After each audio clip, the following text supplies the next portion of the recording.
भैया सभी लोगों से अनुरोध है, जो लोग रोड पर बैठे हैं पल्ली बिछी आप लोगों के लिए डाला गया है, यहाँ पर बैठिए। आप लोग कृपया करके यहाँ बैठिए, आके इधर आ जाओ। सब लोग जो रोड पर बैठे हैं सब लोग यहाँ बैठ जाओ।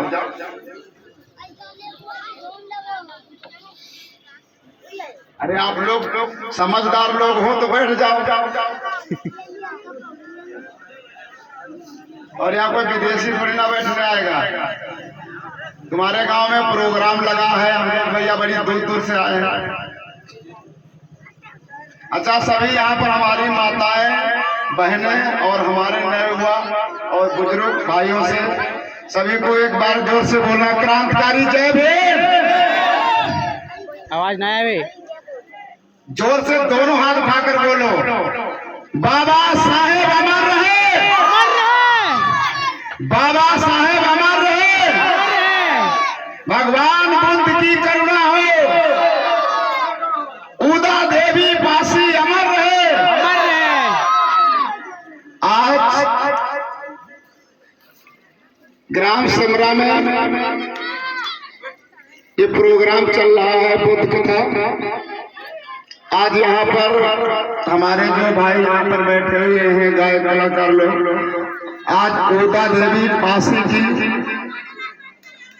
झांकी दिखाएंगे और ये बताएंगे कि पासी समाज में हमारे वीरांगनाएं और राजा महाराजा कैसे कैसे जन्मे।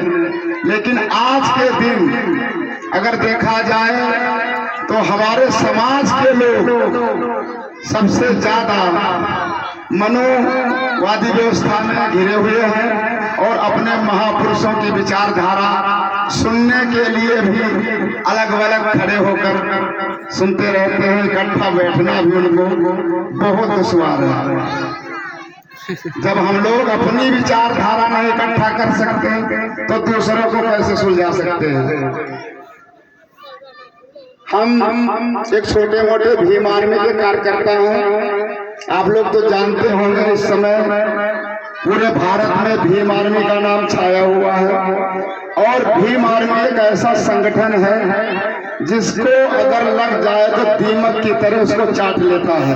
चाहे जितना बड़ा वो पैसे वाला हो, चाहे जितना बड़ा वो तुर्रम खां हो और चाहे जितना बड़ा वो ताकतवर हो या नेता हो, कोई भी हो, क्योंकि भीम आर्मी के लोग उसे बगैर चाटे छोड़ते नहीं हैं। हम लोग भीम आर्मी के सिपाही हैं। आप लोगों के गांव में जो प्रोग्राम चल रहा है ये 5 दिन होगा। आप लोग ज्यादा से ज्यादा साथ दीजिए।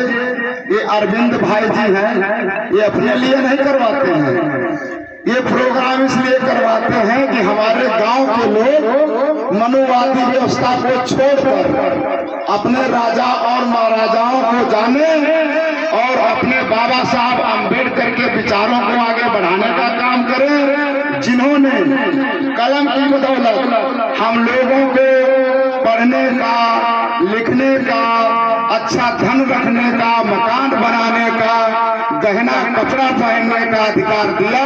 हम लोग उनको मानने से इनकार करते हैं, लेकिन वहां ज्यादा भीड़ लगाते हैं जहां पर हमें गुलाम बनाने का कोशिश किया जाता है। हम लोग वहां ज्यादा भीड़ लगाते हैं। अगर कहीं मंदिर पे लाइन लगती है तो यही SC ST OBC माइनॉरिटी के लोग सबसे ज्यादा आगे लाइन में खड़े होते हैं और जब हमारे महापुरुषों की विचारधारा बढ़ती है तो वहां पर सबसे पाछे खड़े होते हैं। ऐसा क्यों?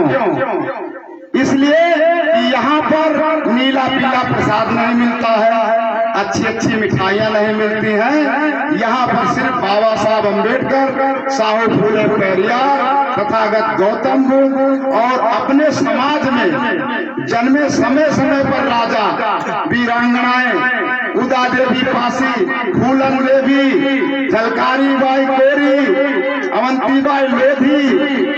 अरे हमारे समाज में ऐसी माताएं हुई जिन्होंने हम लोगों को इस लायक बनाया। लेकिन आजकल हमारी माताएं बहनें भगवान भगवती को ज्यादा पूछती हैं। बताएं, यहाँ पर माताएं बैठी हैं, कितनी माताएं भगवान भगवती को मानती हैं?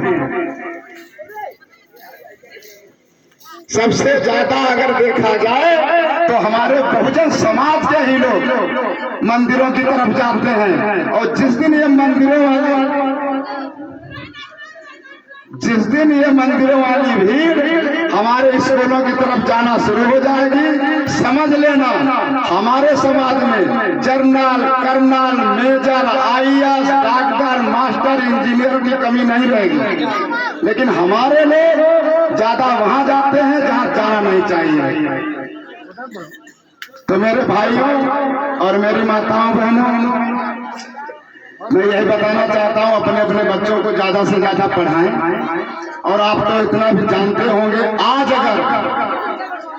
के दिन नेता तो लाखों है हमारे देश में। अगर आज के दिन अगर हमारी तुम्हारी कोई आवाज उठाता है तो सिर्फ एक चंद्रशेखर आजाद। आप लोग जानते होंगे, कितने लोग जानते हैं चंद्रशेखर आजाद को? कितनी मेरी माताएं बहनें जानती हैं चंद्रशेखर आजाद को? कोई नहीं जानता है। संसद में एक अकेला से 100 सांसद में भारी है और फिर भी आप लोग नहीं जानते।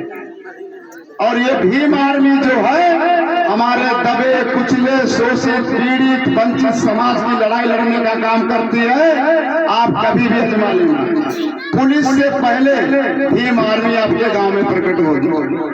पुलिस तो बाद में आती रहती है, लेकिन भीम आर्मी के सिपाही पहले पहुंचते हैं।